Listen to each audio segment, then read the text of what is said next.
Okay, welcome everyone to the 17th Spanish-speaking Knowledge Seekers Workshop by the Keshe Foundation Spaceship Institute. And we're going to start the workshop with playing the Keshe Foundation Spaceship Institute promotional movie that shows what's happening with the new institution, learning institution. So let's play that through now first. Where does humanity go from here?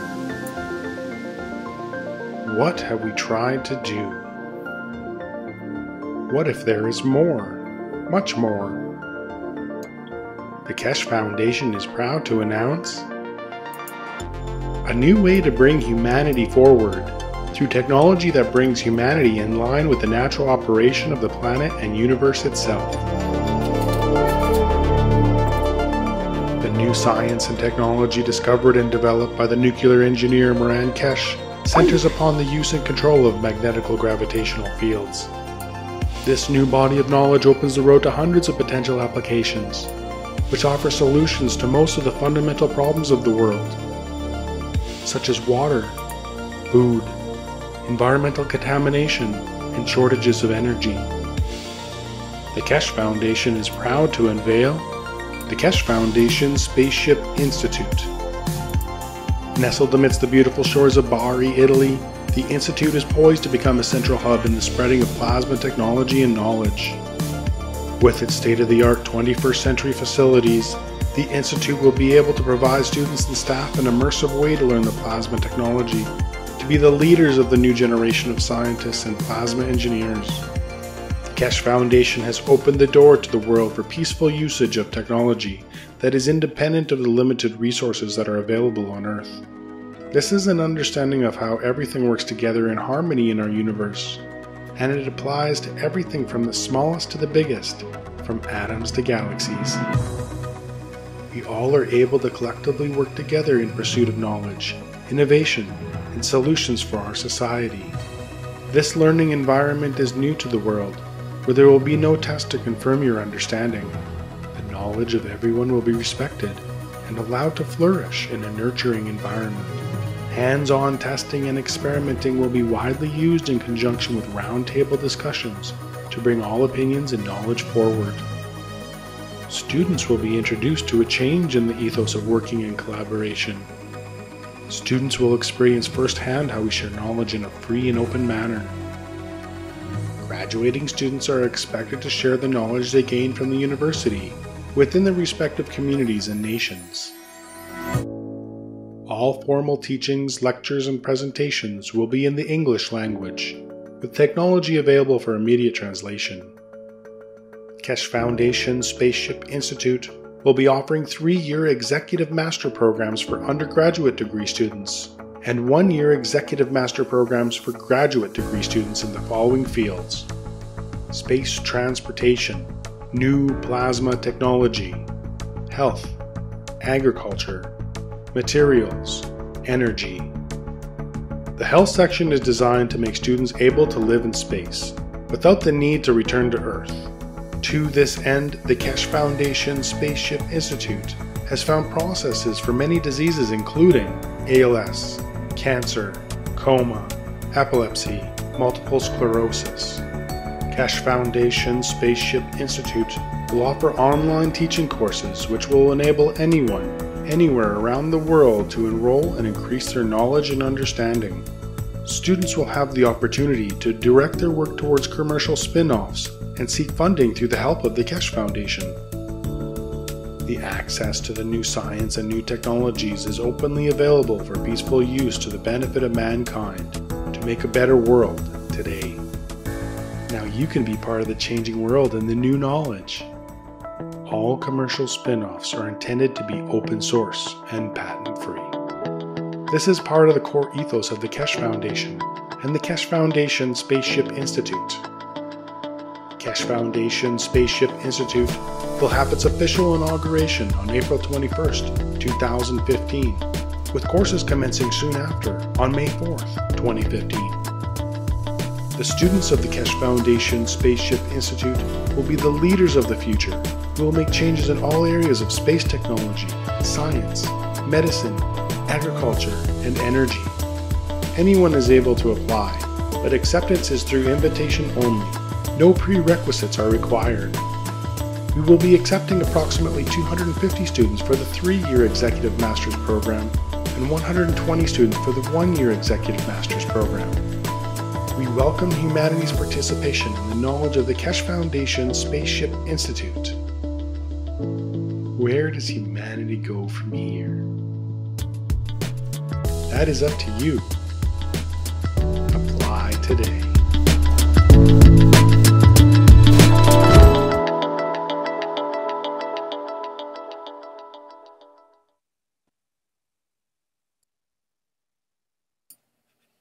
Okay, that was the promo movie for the Keshe Foundation Spaceship Institute. And now we'll move into the main part of the workshop. And we have a little presentation by the Spanish-speaking group on the lake of Texcoco and the saline soil problem there. Okay, first we'll hear from Mr. Keshe, and we have a rather short workshop today, but I'm sure we'll get into this to some extent. Mr. Keshe, are you there?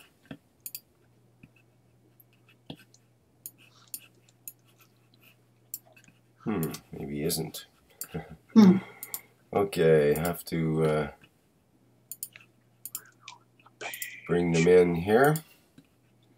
Thought they already were. Okay.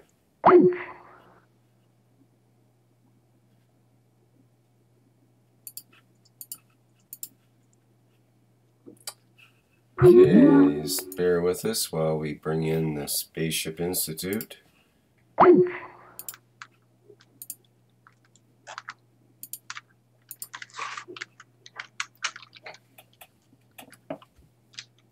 Hello.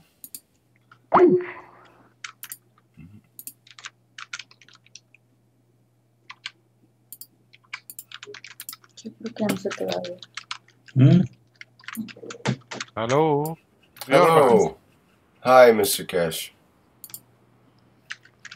Hello. How are you? Good morning, good evening, good day to all. We come from one lesson to another today, and we are still students. Okay, tell us what we can do. What magic do you have for us today?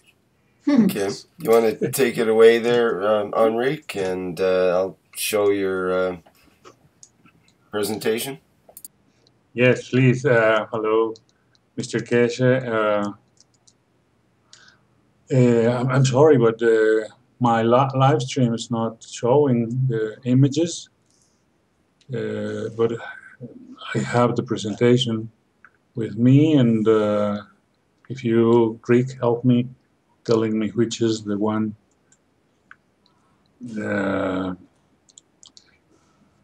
showing, I can follow from here. Okay, I can let you know. You might try refreshing your live stream or reloading it. It should be up there now.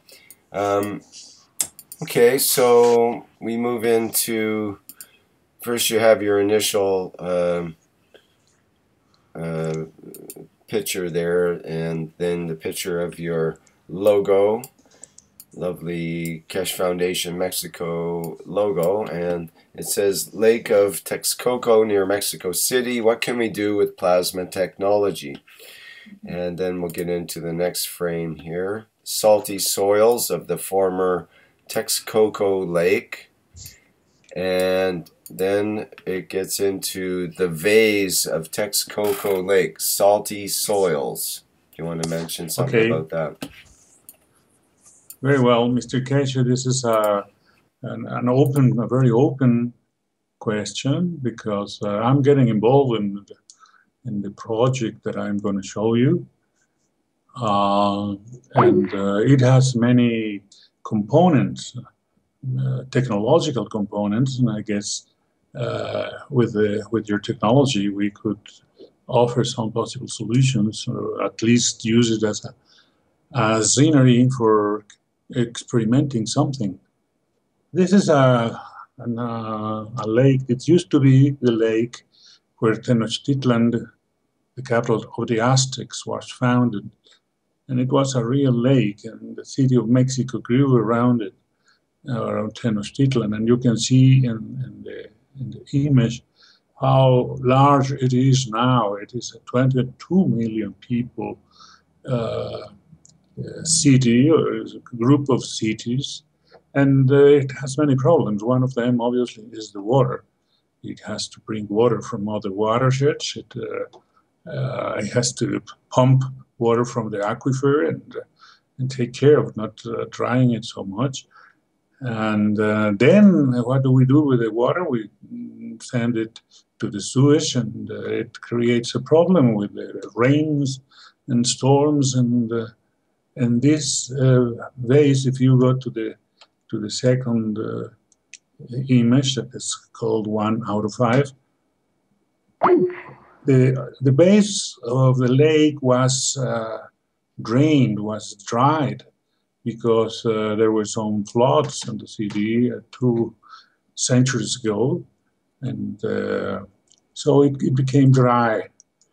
And now they had the problem with the dust storms in the city, and they decided to cover it with something, but nothing would grow there. And so they did a lot of research, and no crop would grow in these very salty soils.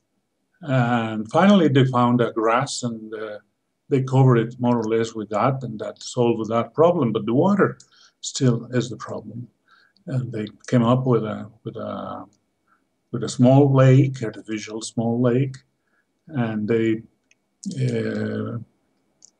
treat part of the water and fill this little lake here. But it is not enough. They are coming with a lot of proposals that I'm going to show you.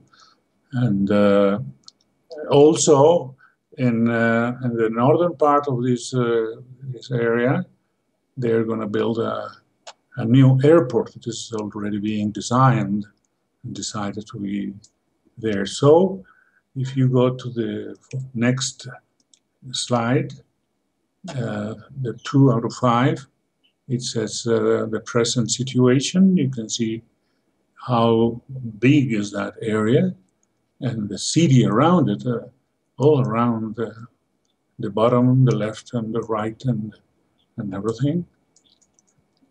And the situation of the soil is that it grows nothing. It is because of the excess salt contained. So if you go to the slide 4,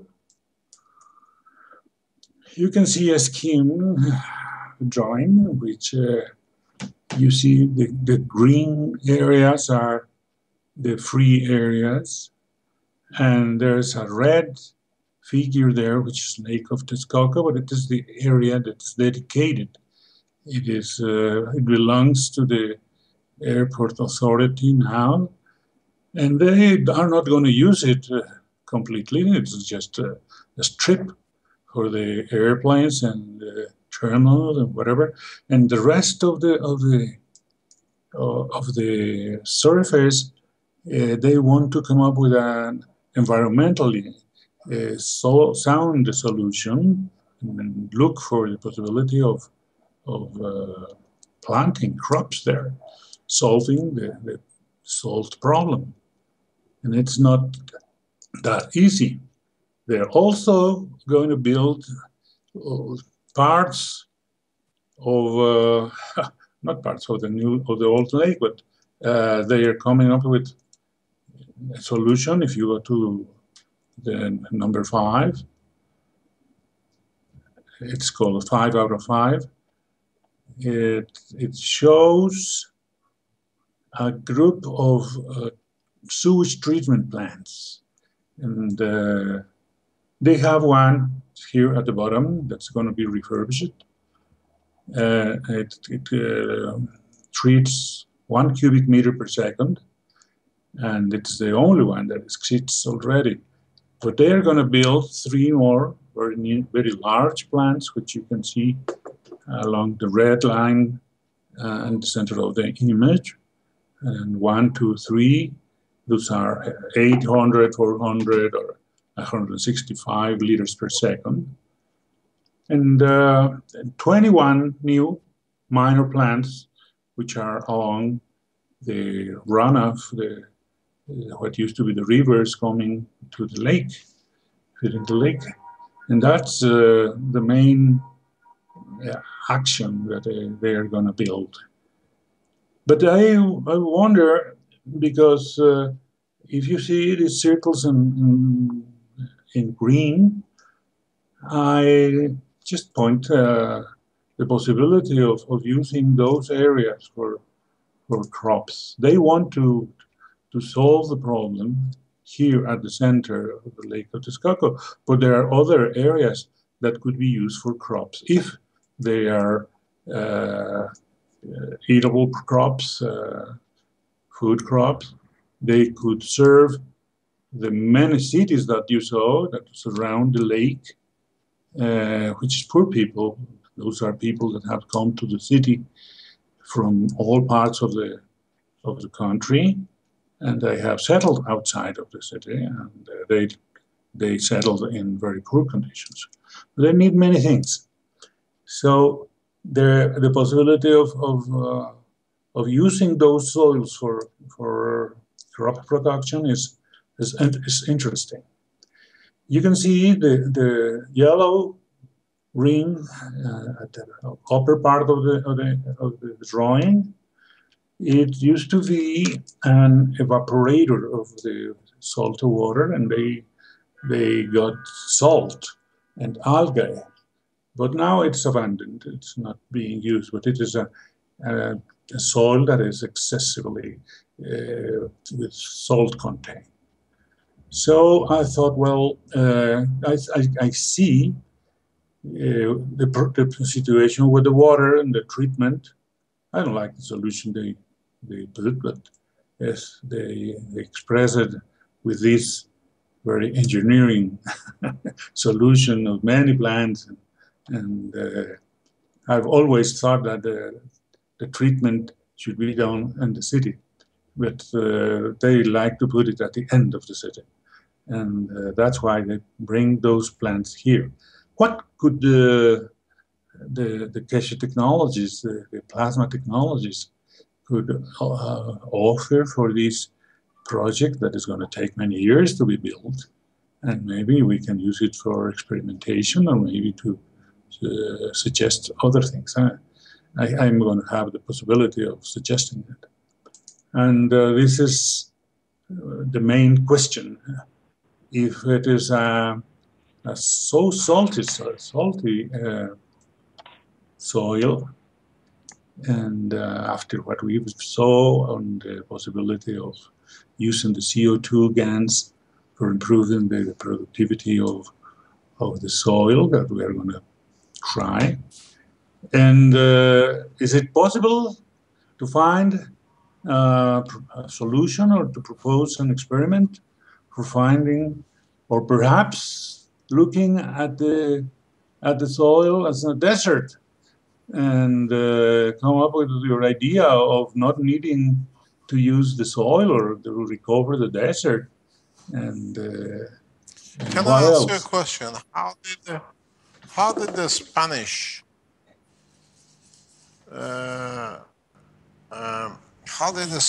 try the place? It was in the colony. It was not in the very conquest.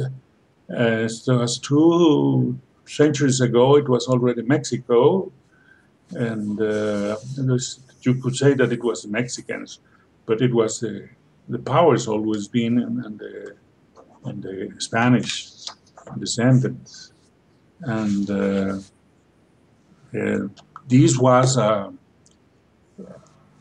the reason was that it was creating some floods. But what they did is that they came up with a trench. They opened the trench in one of the the hills that surround this closed watershed, and they just took the water away. It was dry that way. It was forced to be dry.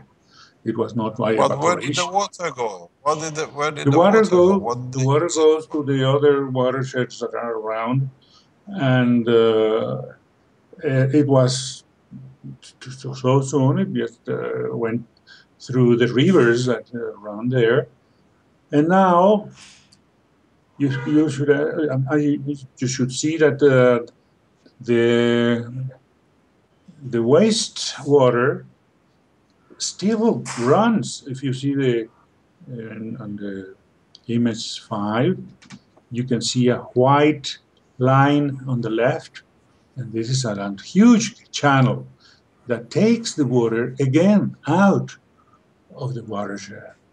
And it is now being used by another state and other cities, and they use it for irrigation, even it is not treated. But it's like a compromise that they can avoid. It cannot be used absolutely by the city of Mexico uh, to clean it and use it again. But the lake remains dry because it has an open end and it has to be remained open. That's the tragedy, ecological tragedy, because it creates an If you imbalance. have the water and let's look at it. If you have a water and they're draining it, the more water you make, the more they drain, because the city has to stay dry. If I had the water, yes, that's one of the ideas. But now they are coming up with this project to put the airport in the middle of the lake, and it would be flooded. But yes, I think the Well, but solution. people are living around this area, I presume. Yes. People are A living lot of around people and around. but there are people living in the basement of it as well. In the basement. And the basement. There are people living in this area. Yes. What happened when you flood it? Where are they going to go? Well, they get flooded eventually, and for a few hours, and that's the damage that is caused by that is what they wanted to avoid. And so If they are draining so much water, let's put it this way: it's not our point. If you want to create water in any shape or form, just go back. Where is Mexico City? Where is this city? Is it near water? Is it near? It is at the bottom. It's in the south. It is at the south of the lake. If you go to the first image, is it near the ocean? No. The ocean. No. We're in the middle of the country. It's surrounded by mountains. No, so where did the water used to come? Where did the water used to come from? The no, rainwater. the water used to, before it was open, it would remain there and at a higher level. But it came from somewhere. It came from mountains or whatever.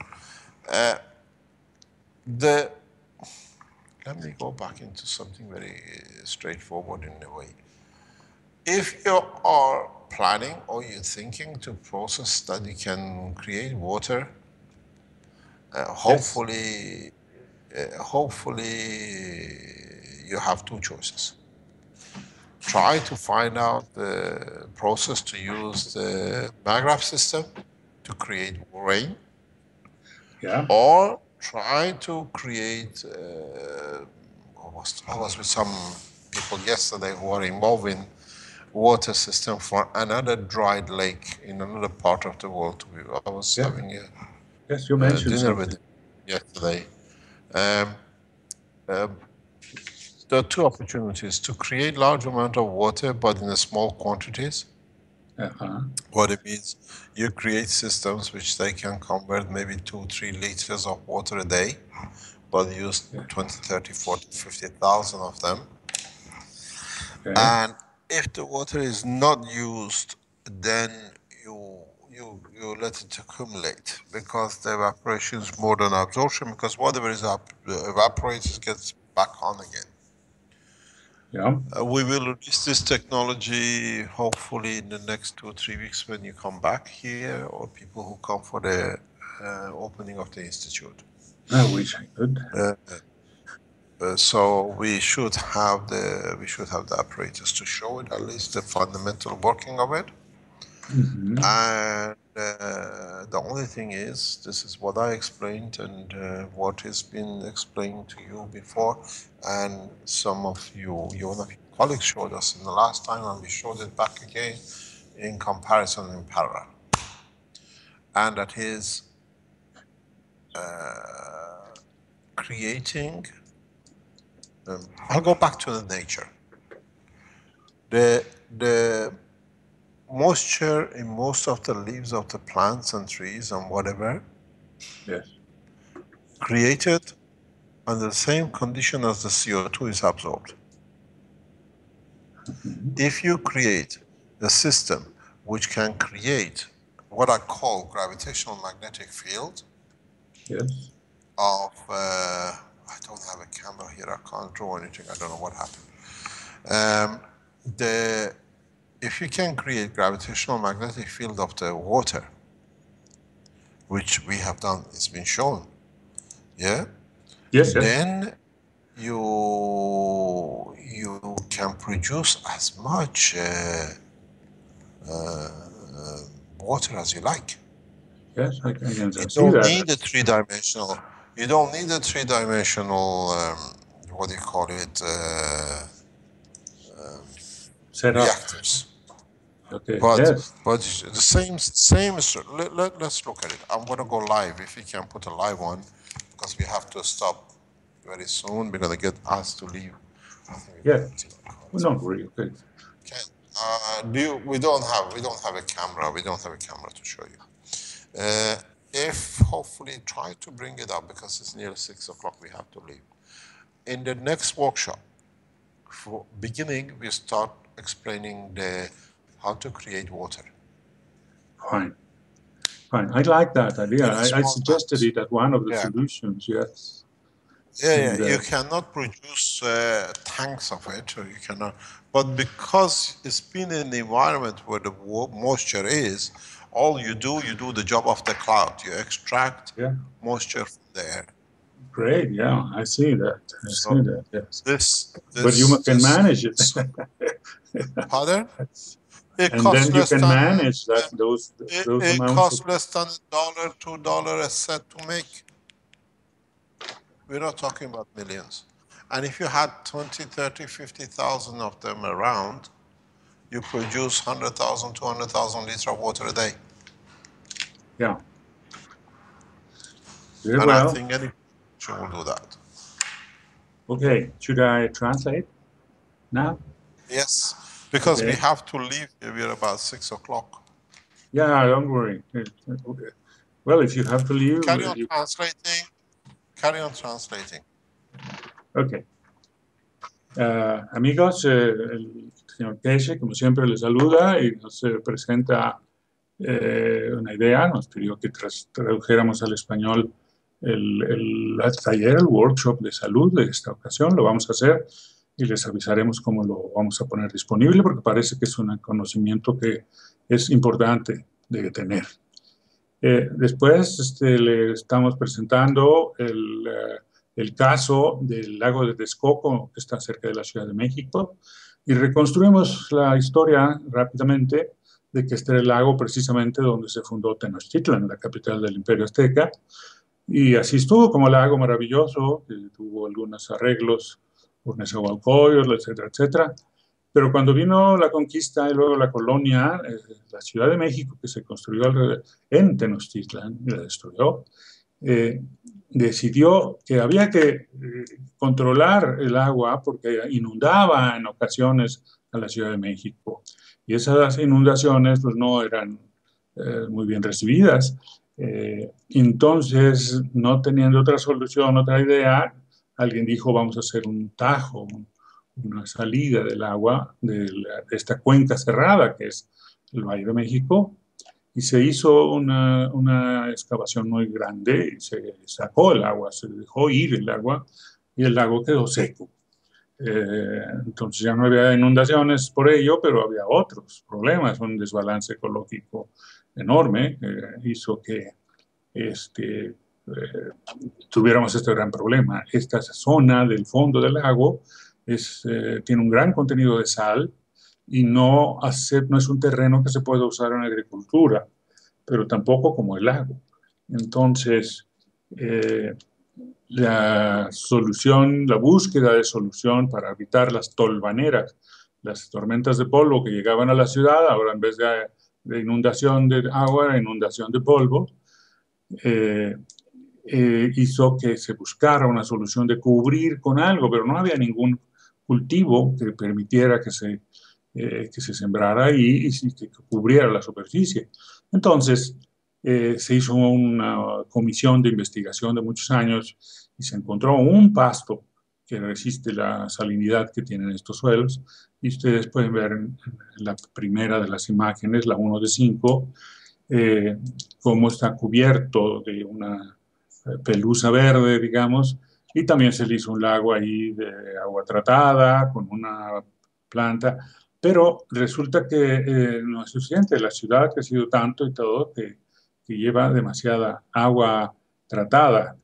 Esto también significa que el agua de la ciudad no fue suficiente, la del valle, y se trae agua de otros valles, de otras zonas de la República cercanas, pero a un gran costo para subirlo a 2.200 metros que tiene la Ciudad de México. Y el agua potable que se usa en la ciudad, en todas estas ciudades, pues viene en gran parte de otros lados. Entonces el desbalance sigue grande y la salida está indicada en si ustedes ven la imagen 5 de 5, hay una línea blanca a la izquierda que se llama el Dren General del Valle y eso es lo que saca el agua.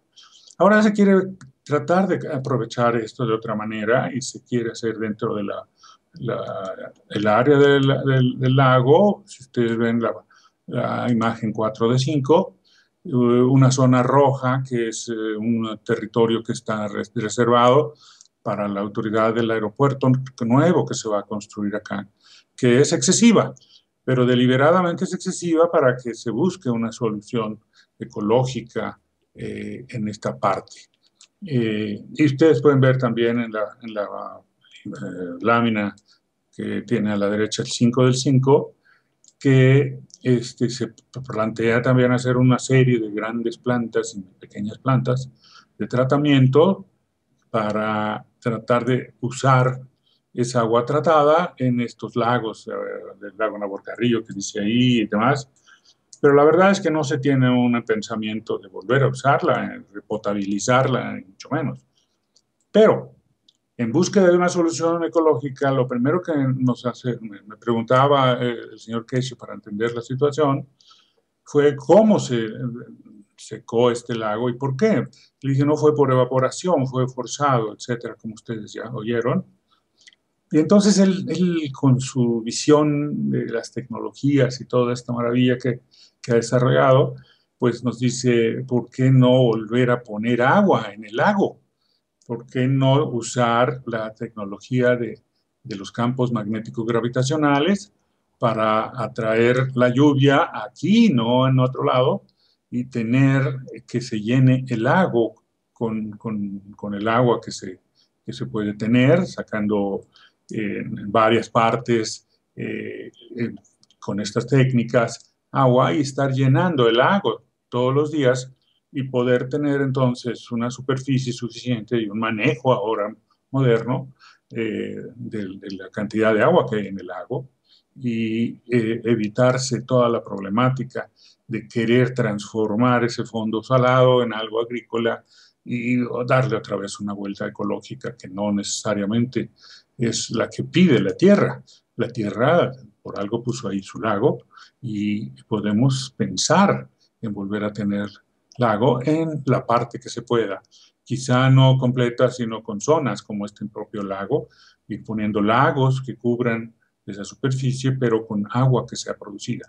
Entonces, me indica el señor Keshe que esperemos al próximo workshop para que va a empezar con el tema importantísimo de cómo producir agua de lluvia y tenerla disponible y manejarle en cantidades manejables para ello.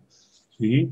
Se trata de cómo se saca la humedad del aire, que es parte de lo que estábamos viendo en las presentaciones anteriores, con los anillos llenos de GANs de CO2, y que le garantiza a la planta que va a tener agua, porque entre el CO2 y el hidrógeno del aire se forman la humedad, y vamos a ver cuál es esta explicación maravillosa que vamos a escuchar del señor Keshe. Ese es en breve, el tema parece muy importante y vamos a esperar entonces a la siguiente workshop para tener la explicación básica de esta posibilidad interesante. Esto es interesante porque estoy actualmente en una posición de poder opinar en el desarrollo de este proyecto y quizá lograr que se hagan algunos experimentos y lograr que se haga pues algunas modificaciones o adiciones a sus proyectos que puedan ser más sólidas ecológicamente como estamos buscando. Eso es todo por ahora. Déjenme regresar con el señor Keshe para despedir la emisión. Fine, Mr. Keshe, I already translated what I remember. And we understand that we are going to follow it in the next session. And we're following the next session. Yes. Yeah, what happens is just that we need to understand the total structure of what we are offering. The production of water is part of the structure, and it has to be done on the basis that we all can benefit by it. Mm-hmm. Benefit.